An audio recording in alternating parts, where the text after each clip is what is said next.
बिस्मिल्लाहिर्रहमानिर्रहीम। अस्सलाम वालेकुम नाज़रीन। रेड जोन से मैं हूं अली रज़ा अलवी और मेरे साथ मौजूद हैं जनाब मज़हर बरलास। ख़वातीन व हज़रात, आपकी खिदमत में इस्लाम हस्ब साबक हस्ब रिवायत पाकिस्तान के लिए दुआ। अल्लाह ताला हमारे इस प्यारे वतन को सलामत रखे। ये वतन सलामत है तो हम सब सलामत हैं। अल्लाह ताला इसमें खुशियाँ लाए और इसके दामन में हमेशा खुशियाँ आबाद रहें। अली रज़ा अलवी साहब, क्या खबरें हैं? जी, आज वज़ीर-ए-आज़म इमरान ख़ान ने मंडी बहाउद्दीन में एक जलसा किया, पावर शो, भरपूर पावर शो का इजहार किया और उन्होंने वहाँ ख़ासी गुफ्तगू की, गुस्से में उनकी गुफ्तगू थी। उन्होंने एक दफ़ा फिर अपोजिशन को ललकारा और उन्होंने कहा कि ये इनको किसी सूरत नहीं छोड़ेंगे और ये समझ रहे हैं कि शायद हम पे प्रेशर डाल के ये हमें इस बात पे कायल कर लेंगे कि कोई एनआरओ वगैरह दे दें। ये ऐसा बिल्कुल मुमकिन नहीं है। उन्होंने कहा कि नवाज़ शरीफ की बीमारी एक बहाना थी, प्लेटलेट्स की कमी और दीगर बातें रोज़ इस तरह की जा रही थी कि जैसे उनकी ज़िंदगी को ख़तरात लाहक हैं और हमने उन्हें बाहर जाने की इजाज़त दे दी। उन्होंने कहा कि उन्हें बाहर जाने की इजाज़त देना सबसे बड़ी गलती थी। और भी उन्होंने गुफ्तगू की, उस पर भी बात करेंगे। फिर जमात इस्लामी ने महंगाई के ख़िलाफ़ इस्लामाबाद समेत मुल्क के मुख्तलिफ़ शहरों में एहतजाजी मुजाहरे किए, धरने दिए और मौलाना सिराजुल हक ने किसी जगह पे ख़िताब भी किया, वो भी सुनवाएंगे और उस पर भी बात करेंगे। फिर सानिया समझौता एक्सप्रेस की 15वीं बरसी है। 44 पाकिस्तानियों समेत 68 मुसाफिर जो हैं वो ज़िंदगी की बाजी हार गए थे, जल के राख हो गए थे और वो मामला यूं का यूं ही धरा पड़ा है, उस पर भी बात करेंगे। और GTV पर करप्शन की ख़बरें बेनकाब होने के बाद, सामने आने के बाद, एक तरफ तो किंगडम वैली के मालिकान के ख़िलाफ़ हुकूमती इदारों ने, तहकीकाती इदारों ने और एंटी करप्शन के इदारों ने घेरा तंग कर दिया है, तो और दूसरी तरफ ग़ुलाम हुसैन शाहिद ने मुल्क से फ़रार होने के लिए और मुल्क से उड़ान भरने की तैयारियाँ शुरू कर दी हैं। इसका भी जायज़ा लेंगे, लेकिन सबसे पहले वज़ीर-ए-आज़म इमरान ख़ान के जलसा मंडी बहाउद्दीन की तरफ जाते हैं और वज़ीर-ए-आज़म इमरान ख़ान ने वहाँ क्या ख़िताब किया उसका एक क्लिप सुनाते हैं, फिर उसमें तबसरा करते हैं। इमरान ख़ान: चोरों का टोला इन डाकुओं के गुलदस्ते में एक जुल्ममार इनको डरा रहा है कि जल्दी जल्दी किसी तरह इसको गिरा दो, नहीं तो 2023 का भी इलेक्शन किया तो शरीफ खानदान। मेरा आज पैगाम है आपको, जो भी आपका प्लान है, कप्तान उस प्लान के लिए तैयार बैठा है। आपको फिर शिकस्त होगी, लेकिन शिकस्त नहीं होगी, आप जेलों में जाएंगे। एक तो बड़ा भगौड़ा मियाँ है, एक छोटा मियाँ है। तो छोटे मियाँ का एक तो दिल बड़ा कमजोर है। अगर आपने चोरी नहीं की तो आपको डर किस चीज का है? हाँ, इमरान खान से डर है। जब तक मैं जिंदा हूं मैं इनका पीछा नहीं छोड़ूंगा जब तक कौम का पैसा नहीं वापस करेंगे। और अब मरियम साहिबा कहती है मेरे पास टेपे हैं। कभी आपने सुना कि सियासतदान टेपे रखते हैं और टेपों से ब्लैकमेल करते हैं जजों को? ये पॉलिटिशियन नहीं करते। सारा वक्त मैं ये सोचता हूँ कि किस तरह मैं अपनी कौम के ऊपर से बोझ उठा सकूं। जब आप बताते हैं महंगाई है तो ये नहीं बताएं कि ये महंगाई क्यों है। $40 का जो पेट्रोल था वो आज $90 पे पहुंच गया। इसका हम क्या करें? पीपल्स पार्टी के दौर में इससे ज्यादा महंगाई थी, नून लीग के पहले साल में इससे ज्यादा महंगाई थी। हमारी पूरी कोशिश है कि किसी ना किसी तरह आपके ऊपर बोझ कम करें। जी, उनकी गुफ्तगू जो है उस पर मरहलावार बात करते हैं। पहली बात कि अगला इलेक्शन भी हम ही जीतेंगे। अच्छा, ये जो क्लिप आपने सुनाया है इसमें बहुत सी बातें तो अलवी साहब पुरानी हैं जी, कि वो जो हमेशा वज़ीर-ए-आज़म कहते हैं कि मैं डाकुओं को नहीं छोड़ूंगा, चोरों को नहीं छोड़ूंगा, वो बातें हैं। लेकिन इसमें एक नई बात जो है, बल्कि दो नई बातें, एक तो आपने बता दी 23 वाली। जी, नई बात यह है कि आप अदम एतमाद शौक़ से लाएं। जी हाँ, कप्तान जो है वो मुकाबले के लिए तैयार है। अच्छा, इसका मतलब है कि वज़ीर-ए-आज़म बड़े पुरएतमाद हैं जी हाँ, और उनके एतमाद की आज एक वजह ये भी, दो वजूहात हैं उनके एतमाद की। एक तो मंडी बहाउद्दीन में जलसा था जी हाँ, और ये गुजरांवाला डिवीज़न है जी हाँ, और गुजरांवाला डिवीज़न में नून लीग बहुत मजबूत है। जी, तो नून लीग के मजबूत तरीन इलाके में एक बड़ा जलसा करना ये उनके एतमाद का बायस था। सही है। दूसरी वजह ये थी कि अभी कल ही अपोजिशन को सेनेट में फिर से शिकस्त हुई। तो अपोजिशन खुद अपनी सफ़ों में देखे कि कहाँ कमी बेशी है। सेनेट में उनकी अक्सरियत है लेकिन उसके बावजूद उनको शिकस्त होती है। बाकी वज़ीर आज़म पुरइत्माद हैं, उन्होंने उनका आज लबो लहजा आपने देखा ही। जी हाँ। वो तो ये कहते हैं कि ये शौक़ पूरा कर लें, ये अदम एतमाद नहीं कर सकेंगे, बाकी इनको जेलों में जाना पड़ेगा। मौलाना साहब के बारे में उन्होंने बातें की कि पहली असम्बली है जो मौलाना साहब के बगैर चल रही है। हाँ, अलबत्ता जो महंगाई का इशू है, इससे ये देखें आम आदमी इफ़ेक्ट होता है, मिडिल क्लास के लोग इफ़ेक्ट होते हैं और महंगाई है। अब इसमें जो अच्छी बात वो ये है कि वज़ीर आज़म ने तस्लीम किया है कि महंगाई है, और मैं कोशिश कर रहा हूँ कि किसी तरीके से कौम पे बोझ जो है वो कम हो जाए। अब इसमें अगर हम हकीकतन देखें तो दो चार चीज़ें ऐसी हैं जो हर हाल में हमें बैरूनी दुनिया से लेना पड़ती हैं। जैसे पेट्रोल, इसका उन्होंने बता दिया कि जो $40 थी वो $90 हो गई है कीमत। तो ज़ाहिर है उसका पाकिस्तान में तो पेट्रोल है नहीं, तो हमें दरामद करना पड़ता है। इसी तरह जो घी है, हम पाम ऑयल दरामद करते हैं मलेशिया से, सही। और मलेशिया वालों ने पाम ऑयल जो है वो महंगा कर दिया है। हमारी घी मिलने मजबूर हैं महंगा घी बनाने पे। तो इसका कोई हल होना चाहिए। मैंने वैसे वज़ीर आज़म साहब को कोई महीना पहले एक तजवीज़ दी थी जी। पेट्रोलियम के हवाले से भी और घी के हवाले से भी। मैंने उनसे कहा था कि आप जैसे सऊदी अरब से डेफर पेमेंट पे ले रहे हैं पेट्रोल, तो आप किसी और मुल्क से भी ले लें। आप कतर से ले लें, कुवैत से ले लें, या इराक़ से ले लें, या अमारात से ले लें, और वो जो पेट्रोल आप डेफर पेमेंट पे लेंगे वो अपनी कौम को फैसिलिटेट करें। तो उन्होंने फिर मेरी मौजूदगी में ही शौकत तरीन जो हैं इनसे बात की थी कि आप किसी मुल्क से बात करें। अब पता नहीं वो बात कहाँ तक पहुँची या नहीं। दूसरा, मैंने उनसे अर्ज़ किया था कि हमारे पास 1000 किलोमीटर के लगभग साहली पट्टी है, तो हमारे जो दरख्त लगाने वाले महकमे हैं वो क्यों नहीं साहिल पे 1000 किलोमीटर है तो आप पाम ट्री क्यों नहीं लगाते? आप पाम के दरख्त लगाएं ताकि हमारी अपनी ज़रूरियात भी पूरी हो जाएं और पाकिस्तान जो है पाम ऑयल जो है वो एक्सपोर्ट भी कर सके। सही। तो इससे तो खैर उन्होंने इत्फाक किया, लेकिन अब दरख्त लगने में, उगने में, बड़े होने में तो ज़ाहिर है वक्त लगेगा। सही है। मगर डायरेक्शन यही होनी चाहिए कि आप महंगाई कम करें। आप अक्सर इस प्रोग्राम में मुतालबा करते हैं, फिर से करते हैं कि भाई आप आम आदमी का सोचिए। आम आदमी पिस गया है और इसका कोई ना कोई सद्देबाब करें महंगाई का सद्देबाब करें। अच्छा जी, ये कहते हैं कि भगोड़ा जो है वो पुरानी बात तो है, लेकिन ज़ाहिर है उन्होंने आज दोबारा दोहराई है कि वो एक छोटा मियाँ जो है उसका दिल ख़राब है, और जो दूसरा भगोड़ा है वो बड़ा बहानेबाज था, भगोड़ा बहाने बना के निकल गया है और उसको भेजना हमारी गलती थी। ये गलती भी उन्होंने तस्लीम की है, लेकिन उसी गलती के तस्लीम करने के साथ वो ये बात भी कर देते हैं कि माहौल ऐसा पैदा कर दिया गया था, तासर ये ऐसा मिल रहा था कि जैसे मियाँ साहब को कुछ हो ना जाए। अब देखिए, फिर मिसाल देना पड़ती है कि इस मुल्क में आसिफ अली जरदारी ने कितनी बहादुरी से जेल काटी।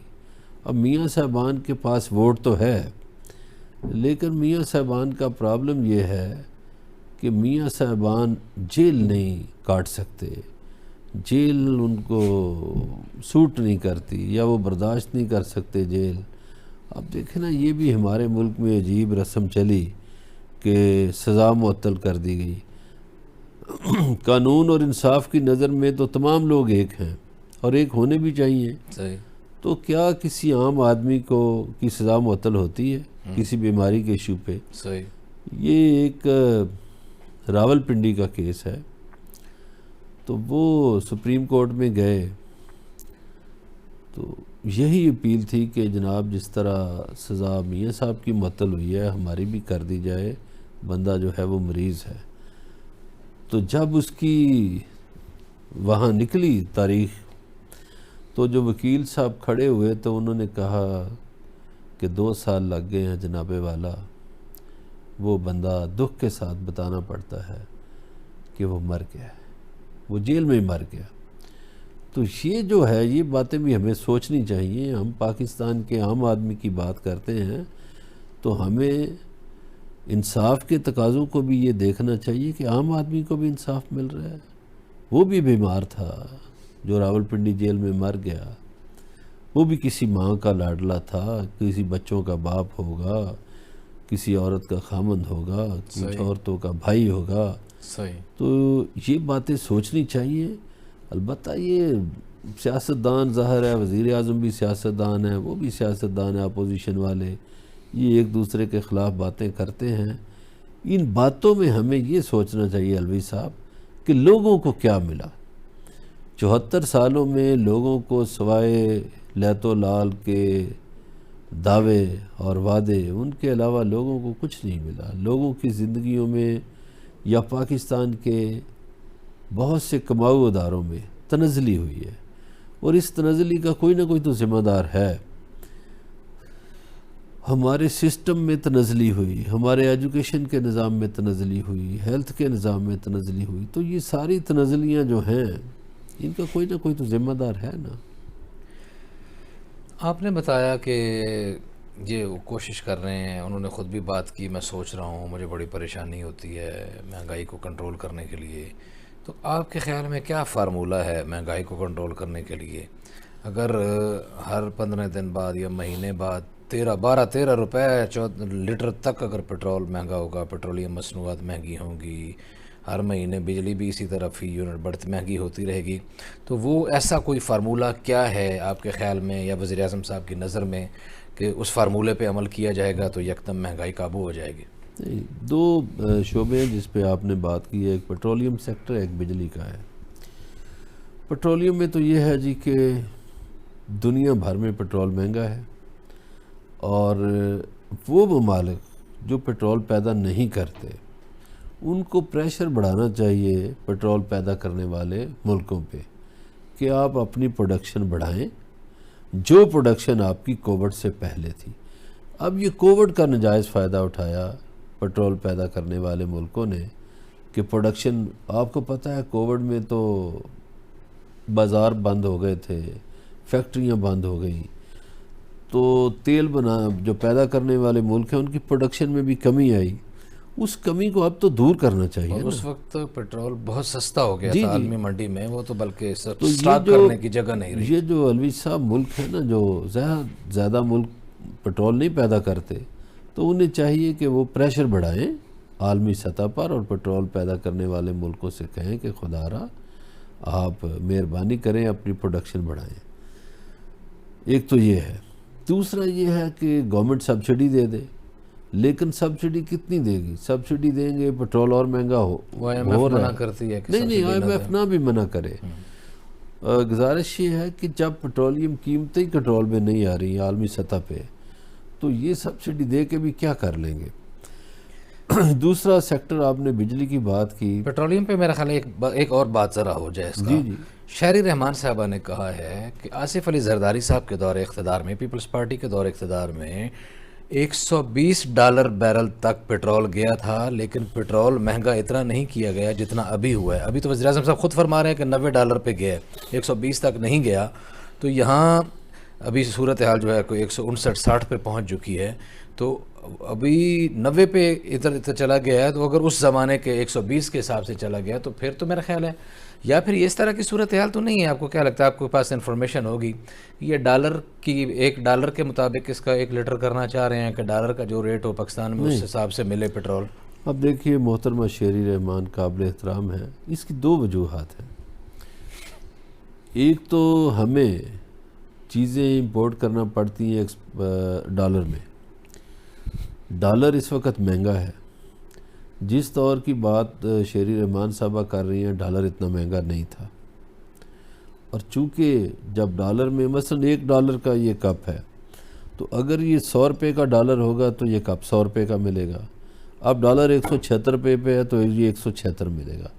हमें तनख्वाहें मिलती हैं रुपये में, तो हमें इसलिए महंगाई का ज़्यादा एहसास हो रहा है कि हमारी करेंसी जो है वो डिवैल्यू हुई है और डॉलर इसके मुकाबले में मजबूत हुआ है, जिसकी वजह से हमें ज़्यादा रुपए खर्च करने पड़ते हैं किसी चीज़ के लिए।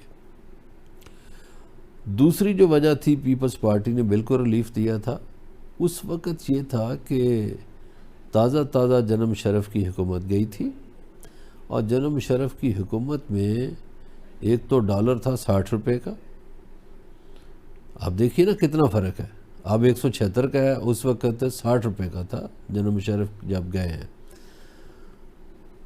और इसी दौरान पाकिस्तान के कर्ज़े आलमोस्ट ख़त्म हो चुके थे, पाकिस्तान मकरूज़ नहीं था इतना। अब ये है कि जितने पैसे हमारे पास आते हैं उससे ज़्यादा तो हमने कर्ज़ा उतारना होता है। तो ये दो वजूहात बड़ी, 2-3 बड़ी वजूहात हैं कि एक तो हम मकरूज़ हो गए, हमारा मुल्क दिवालिया होने के करीब जा चुका था। नहीं, हम मेरा ख्याल किसी और तरफ चले गए हैं। सवाल ये था कि वो कह रहे हैं कि मैं चाहता हूँ महंगाई काबू करूँ, वो किस तरह होगी, वो ये सवाल है कि एक आम आदमी, एक शहरी का सवाल। जी हाँ, इसी तरह होगी ना। ये उसका एक जवाब तो मैंने दिया आपको कि आलमी सतह पर पेट्रोलियम की कीमत कम हो, कम हो तो ज़ाहिर है पाकिस्तान में भी कम हो जाएगी। दूसरा ये है कि आपकी मईशत मजबूत हो। अब जो महंगाई हुई है अमेरिका में 40% हुई है, 26% बढ़ी है जर्मनी में, कोई 20% तुर्की में बढ़ी है, तो सब मुल्कों में महंगाई बढ़ी है। लास्टली जो वीक था उसमें भी हमने ये बात की थी कि अमेरिका में 11 ट्रिलियन डॉलर ज़्यादा कर मकरूज़ हुआ अमेरिका, चूँकि कोविड के पहले साल अमेरिकन को 7 ट्रिलियन डॉलर का टीका लगा, उन्होंने अपने लोगों को फैसिलिटेट किया, और दूसरे साल भी उनको एक बड़ा टीका लगा। अब जब अमेरिका 30 ट्रिलियन डॉलर का मकरूज़ हुआ तो अमेरिकन कांग्रेस और अमेरिकन सेनेटर सोचने पे मजबूर हुए कि अमेरिका तो बहुत मकरूज़ हो गया, तो हम क्या करेंगे। इसमें से 19 ट्रिलियन डॉलर जो है वो चाइना के हैं, तो चाइना अगर अपना कर्ज़ा डिमांड करे अमेरिका से तो आधा अमेरिका बेचना पड़ेगा, फिर चाइना का कर्जा उतरेगा। जी, वज़ीर-ए-आज़म इमरान खान के दौरा मंडी बहाउद्दीन के हवाले से बात हो रही थी और वहाँ जो उन्होंने खिताब फरमाया और उन्होंने मुख्तलिफ पहलुओं पे बात की, अगले इलेक्शन की बात की, नवाज शरीफ शहबाज शरीफ के हवाले से बात की और महंगाई के हवाले से बात की, उसका जायज़ा लेने की कोशिश कर रहे थे। बातचीत का सिलसिला जारी है, हमारे साथ रहिएगा, मिलते हैं ब्रेक के बाद।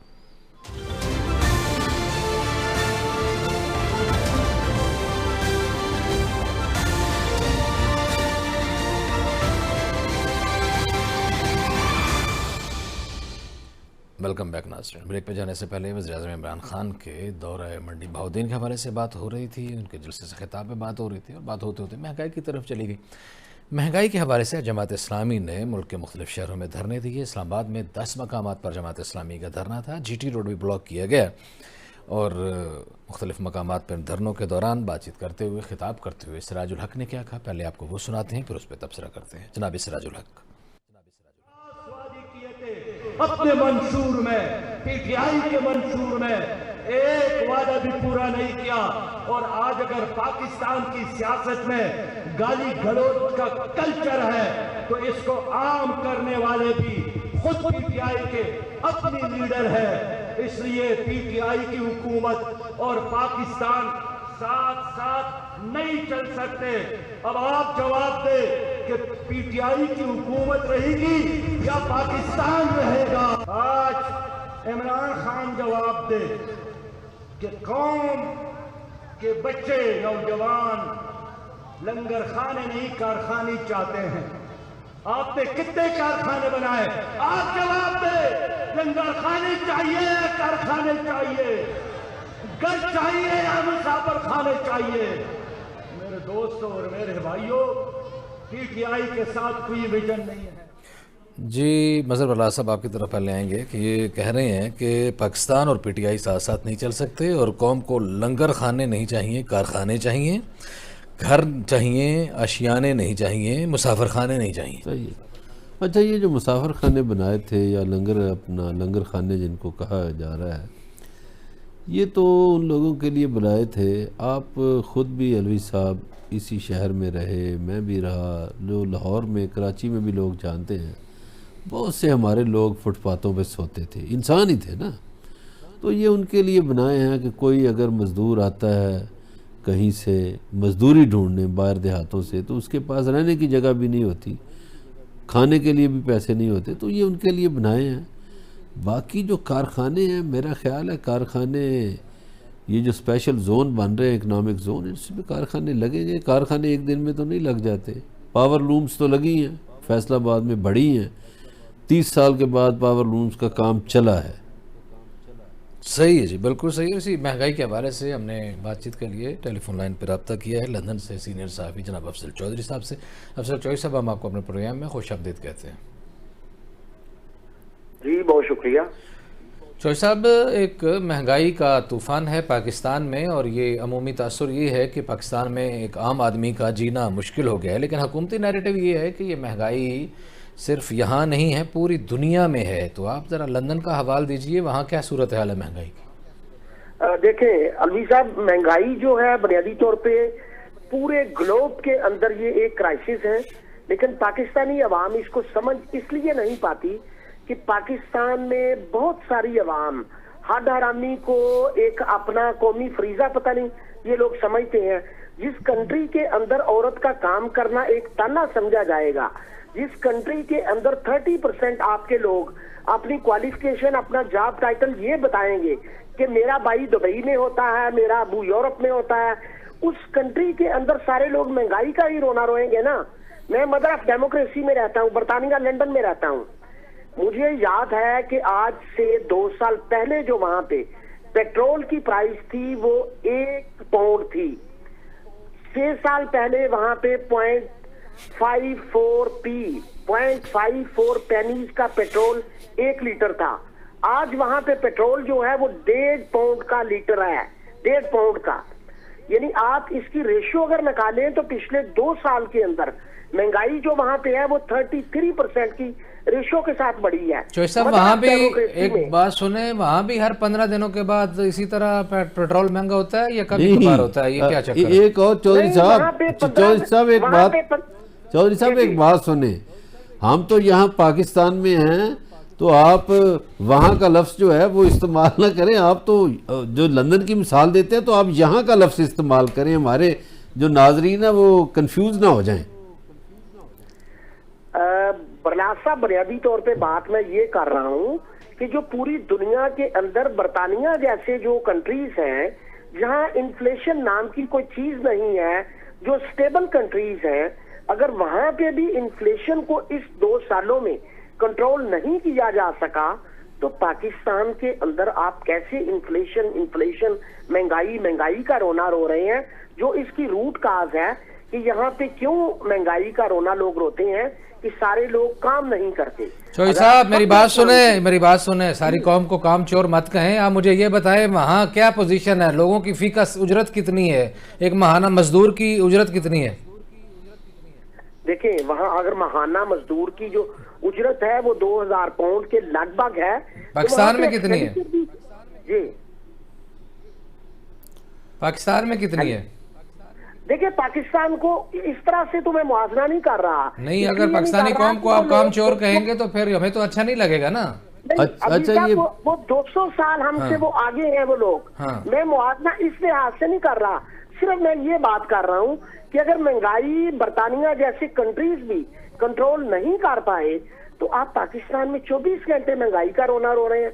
क्या जो पुराना दौर था, उस दौर में पाकिस्तान की अवाम चांद पे जाके नाश्ता करती थी? उस टाइम भी महंगाई का रोना रोते थे। महंगाई जो है ग्रेजुअली बढ़ी है। अच्छा, हम ये चौधरी साहब एक और सवाल है, हमारी हुकूमत ये कहती है कि हमारी बरामदात बढ़ी हैं। अगर बरामदात बढ़ी हैं तो उसका कोई असर नजर आना चाहिए ना, लोगों में भी, आवाम में भी। इस पे भी जरा रोशनी डालें ना। देखें, बरामदात आप फैक्ट एंड फिगर देखें कि आपकी पिछले साल जो बरामदात थी वो $28 बिलियन थी।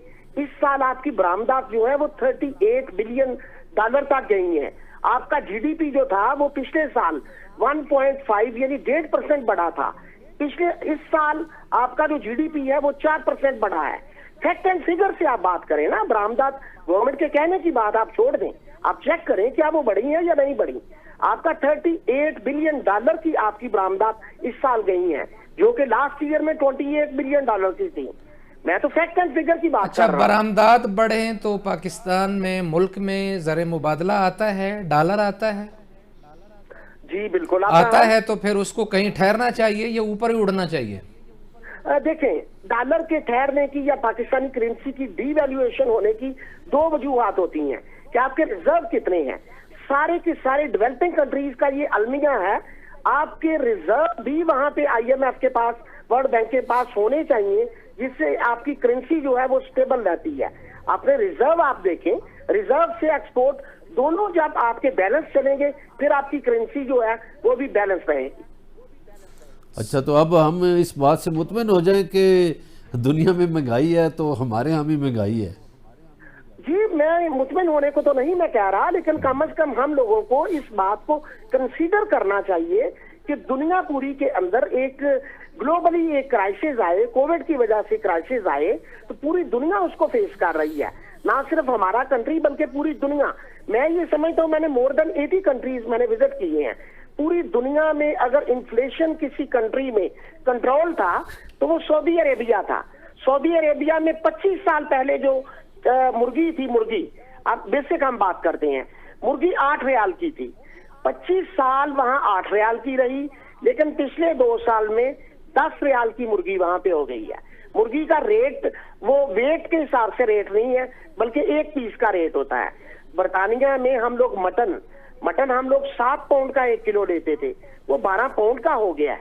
ये पूरी दुनिया में आया है ऐसा महंगाई का जो तूफान है, लेकिन सिर्फ महंगाई सिर्फ गवर्नमेंट को जो सब वहाँ 25 साल मुर्गी एक ही रेट पे रही है, यहाँ तो 25 दिन एक रेट पे नहीं रहती। और आज की बात नहीं है, जब से हमेशा से ये होता रहा है। पहले कहा जाता था हमजा शहबाज का कारोबार है मुर्गियों का, इस वजह से महंगी हो रही है। आजकल पता नहीं किसका कारोबार है, अभी भी गरीबों को मुर्गी नहीं मिल रही। वो तो अपने मसाइल उलझ रहा है। हमेशा से यहाँ पे होता रहा है, तो फिर सिर्फ इसी गवर्नमेंट को क्यों क्रिटिसाइज किया जाता है? भाई ये हुकूमत ये पोजीशन दिखाने के लिए आई थी, बात सुने, ये हुकूमत के दावे ज्यादा थे, लोगों को फैसिलिटेट करने के लिए आई थी। पिछले दौर में जब हुकूमतें थी उन पर भी इसी तरह ही तनकीद होती थी, जब वो महंगी करते थे पेट्रोल, और पेट्रोल बम का हम ही कहते थे, इन्हीं प्रोग्राम्स में कहते थे। अब जो मौजूदा हुकूमत है वो बर्दाश्त करते थे। जरदारी ने नहीं कहा था कि नवाज शरीफ ये करके गया है, और नवाज शरीफ ये नहीं कहता था कि पीछे बेनजीर ये करके गई है। ये कहते हैं कि हमारे जिम्मे कुछ नहीं है, सारा पिछले वालों ने किया है। इसका जवाब हम पूछ रहे हैं।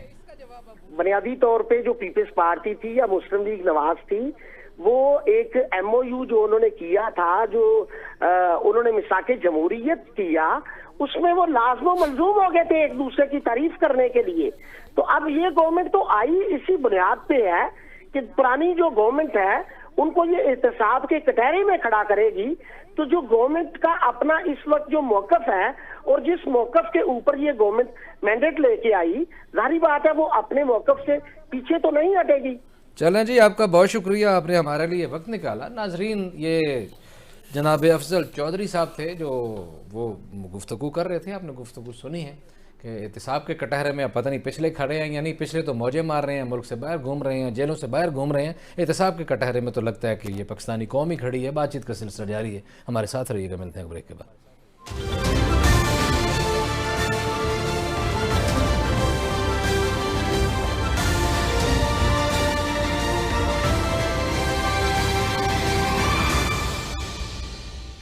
वेलकम बैक नाज़रीन, अगली खबर की तरफ बढ़ना है। और हमने आपको शुरू में बताया था कि GTV पर किंगडम वैली की करप्शन के होशरुबा दास्ताने बड़ी मुख्तसर अभी लाए हैं। हमारे पास कागजात का पलंदा मौजूद है, फाइलों की फाइलें मौजूद हैं, लेकिन आहिस्ता आहिस्ता हम बता रहे हैं। तो वो जब थोड़ी सी हमने कुछ गुफ्तगू की, तो उसके बाद एक तरफ तो हुकूमती इदारे जो हैं वो थोड़े से मुतहरिक हुए, एक इंक्वायरी कमेटी बन गई, वज़ीर-ए-आज़म ने भी नोटिस ले लिया, वज़ीर-ए-आज़म के नोटिस लेने के बाद कुछ इदारों ने भी नोटिस ले लिया, तहकीकात भी शुरू हो गई। और दूसरी तरफ उस सोसाइटी का जो मालिक है और जो उसके साथी हैं, उन्होंने बैरून मुल्क उड़ान भरने की भी तैयारी शुरू कर दी है। पता चला है कि ग़ुलाम हुसैन शाहिद ने बैरून मुल्क भागने की कोशिशें मुकम्मल शुरू कर दी हैं। वो चाहता है कि पैसे उसने मुबैना तौर पर अरबों रुपए इकट्ठे कर लिए हैं, और वो चाहता है कि वो दौलत लेकर बाहर भाग जाए। और फिर आपको पता है कि जब खुले नोट होंगे तो फिर किसी भी मुल्क में नेशनलिटी हासिल करना, सिटीज़नशिप हासिल करना मुश्किल नहीं होगा। और जब किसी और मुल्क के सिटीज़न हो जाएगा मज़हर बरलास साहब, तो फिर पाकिस्तानियों के लिए और पाकिस्तानी इदारों के लिए पकड़ना जो है और मुश्किल हो जाएगा। और फिर गरीब आदमी जिनकी रोज़ी रोटी, जो बेचारे अपने टका टका इकट्ठा करके बच्चों के, बीवियों के जेवर बेच के, बच्चों की स्कूल की फ़ीसें काट के, अपने पेट काट के ख्वाब देख रहे हैं कि हमने किंगडम वैली में इन्वेस्ट किया है, वो फिर रोते बुलबुलाते ही रह जाएंगे। एक तो ये है कि हुकूमत को चाहिए कि ऐसे लुटेरों, चूँकि इमरान खान साहब कहते हैं कि मैं चोरों और लुटेरों का पीछा करूँगा, तो ये जो लुटेरे हैं जैसे ये किंगडम वैली वाला है, इनका नाम ECL में डालें जी हाँ, ताकि ये भाग ना सके। बिल्कुल सही है। लोगों को लूट के, गरीब लोगों को ये भाग ना सके। ECL में इसका नाम फौरी तौर पर डालना चाहिए। ये वज़ीर दाखिला शेख रशीद अहमद से भी मुतालबा है और वज़ीर आज़म पाकिस्तान से भी मुतालबा है और अदारों से भी ये मुतालबा है, FIA NAB से भी, एंटी करप्शन से भी, कि ये इसका नाम डालें। हम लोगों के लिए कह रहे हैं कि ताकि आम लोगों की कमाई जो है वो बच जाए। अब कुछ काम शुरू हुआ है। RDA के इंस्पेक्टर तारिक मुदैयत में एक FIR दर्ज हुई है इनकी वो फाइलों की प्रिंटिंग के मामले में। इस्लामाबाद की ज़िली इंतज़ामिया की तरफ से साइबर क्राइम विंग FIA को ख़त लिखा गया है और जिसमें यही कहा गया है कि ये किंगडम वैली इस्लामाबाद में नहीं है, नहीं CDA से अप्रूव्ड है। 6/1/22 को ये ख़त लिखा गया है और इसके बाद और उसमें यह लिखा गया है कि ये इस्लामाबाद के नाम से कंपेन कर रहे हैं और ये बिल्कुल सरीहन झूठ बोल रहे हैं पाकिस्तानी कम्यूनिटी से। और एक बात जो हमने हाईलाइट की थी सबसे ज़्यादा कि वज़ीर आज़म की तस्वीर बेच दी और ये सारी हमने जो बातें की थी और नया पाकिस्तान का लोगो बेच दिया, तो इन्होंने अपने ख़त में लिखा है कि ये वज़ीर आज़म की तस्वीर को इस्तेमाल कर रहे हैं, सोसाइटी के मालिक के ख़िलाफ़ कार्रवाई होनी चाहिए। फिर इन्होंने 103 कनाल को 103 एकड़ शो किया, ये भी बात हो गई। और इसके अलावा गुलाम हुसैन शाहिद, इकराम और मसूद रिजवी के ख़िलाफ़ थाना चौंतरा में भी एक मुकदमा दर्ज हो गया है। यानी आहिस्ता आहिस्ता इनका घेरा जो है तंग हो रहा है। और RDA ने जो मुकदमा दर्ज करवाया, जालसाजी का मुकदमा दर्ज करवाया, अभी मज़ीद इनके खिलाफ कार्रवाई होनी चाहिए, उसमें सुस्ती नहीं होनी चाहिए। और आपने बड़ा अच्छा मशवरा दिया कि फौरी तौर पर इसका नाम ECL में दर्ज किया जाना चाहिए। अलवी साहब, पहले मुझे ये बताएं कि आपके पास जिन्नात हैं, मोकलात हैं, आप ये किंगडम वैली की सारी चीज़ें ले आते हैं, कहाँ कहाँ से ख़त लिखा गया, किस किस अदारे ने लिखा, किस कहाँ कहाँ पर्चा हुआ, तो कोई मोकलात है आपके पास? मदर वल्ला साहब, आपकी मेहरबानी है, ये मेरे लिए ये ऑनर है, आपने ये बात की। भाईजान, जाहिर है कि मेहनत करना पड़ती है और जो चोरी कर रहे हैं, जो लूट मार कर रहे हैं, इस कौम को बचाना हमारा भी फरीज़ा है कि ये लोग, ये बिल्कुल फेक और जाली लोग हैं, इनके पास ज़मीन नहीं है, ये इस्लामाबाद कर रहे हैं, इस्लामाबाद में ज़मीन नहीं है, लेटर में साबित हो गया। अब ये बात मेरी तो नहीं है या ये आपकी बात तो नहीं है, FIA के जो तो खत लिखा दिल्ली इंतज़ामिया ने आपकी FIA, मुराद ये है कि चोर जो है अपने पाँव के निशानात छोड़ जाता है, बिल्कुल छोड़ जाता है। तो फिर खोजियों का काम है वहाँ पहुँचे। मज़हर बरलास साहब, आपको मैं बताऊं, आप हैरान होंगे कि ये पता चला है कि इनके एक दफ्तर में नोट गिनने के लिए मुबैना तौर पर 8 से 10 मशीनें लगी हुई हैं जिनसे ये नोट गिन रहे हैं। इतना माल पानी आ रहा है और मैं परेशान होता हूं उन लोगों के लिए जो शुरू में बात की कि उन लोगों का क्या बनेगा। इन्होंने भाग जाना है, मुझे यकीन है इन्होंने भाग जाना है और वो लोगों ने रोकते पीटते रहना है। पता नहीं नैब क्यों नहीं एक्शन ले रहा। FIA को लेटर लिखा है, FIA को चाहिए फौरी तौर पर एक्शन ले, ज़िली इंतज़ामिया ने लिख दिया है और भी इस तरह के जो मामला नहीं, और पूछें कि इधर हमारे जो बैंक की ब्रांचेज हैं मुख्तलिफ है जी, इनमें 8-8 10-10 मशीनें नहीं होती, तो इनके पास तो इसका मतलब बहुत पैसा है, बहुत पैसा अरबों में आ रहा है और ये लेके भाग जाएंगे। और इस पर फौरी तौर पर तहकीकात होनी चाहिए और इनका नाम ECL में डालना चाहिए। और एक जी, सानिया समझौता एक्सप्रेस की 15वीं बरसी भारत से पाकिस्तान ने मुतालबा किया है कि जनाब उनके ज़िम्मेदारों के ख़िलाफ़ कार्रवाई की जाए। उनको क्या फ़र्क है? ओ भाई, भारत क्यों कार्रवाई करेगा? वो जो तहकीकात हुई थी समझौता एक्सप्रेस के इस सानिया की, उसमें तो रा के अफसरान मुलव्वस थे, इंडियन फ़ौज के अफसरान मुलव्वस थे। उस पर कार्रवाई इंडिया क्यों करे? हम तो मुतालबा करते हैं दुनिया से, सही है, आलमी अमन के ठेकेदारों से, UN से, आलमी अदालत इंसाफ से, कि आप देखें कि इस इंडियन फ़ौज के जो अफसरान हैं वो क्या करते हैं, लोगों की जानों से खेलते हैं और इंडियन गवर्नमेंट उन्हें सज़ा नहीं देती। ऐसे एक और बड़ा काम हुआ है, भारतीय रियासत बंगाल में वज़ीर-ए-आज़म नरेंद्र मोदी के शैतान के रूप में पोस्टर लगाए गए हैं। वो तो इंडिया पूरे में नफरत है मोदी से।